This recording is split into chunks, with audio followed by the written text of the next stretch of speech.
এই যে বিড়াল যাকে আমি প্রতিদিন খাবার দিই, আজকে তাকে আমি সকালে খাবার দিতে ভুলে গেছি।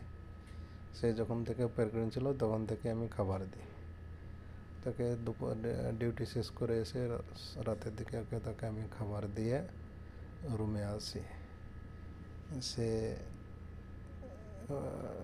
খাবার দিয়ে রুমে চলে আসে, তারপর খাওয়া দাওয়া করে কাঁচড়া ফেলার জন্য আমি দরজা খুলছি, দেখছি 3 তলার উপরে বসে আছে, আমাকে ডাকছে যে আয় নিচে আয়। তা আমি ঘরে ডাকছি আয়, ঘরে খাবার দেব, তা কোনো মতে এলো না। সে আবার আমি নিচে গেলাম, তার জন্য গাড়িতে খাবার রাখাই থাকে সব সময়।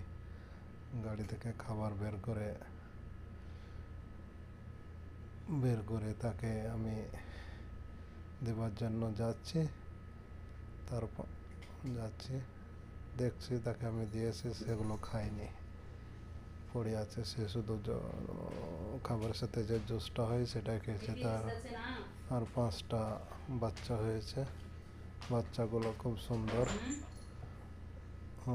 দেখতে, কিন্তু আমি বাচ্চাগুলো আমার খুব পছন্দ হয়, কিন্তু আমি রুমে নিতে পারি না, কারণ আমার অলরেডি 3টে বিড়াল আছে আর আমি রুম রেন্টে থাকি তার জন্য। কিন্তু বাচ্চাগুলো খুব সুন্দর দেখতে, খুব ভালো লাগছে বাচ্চাগুলোর প্রতি মায়াও লাগছে, কিন্তু কিছু করার নেই।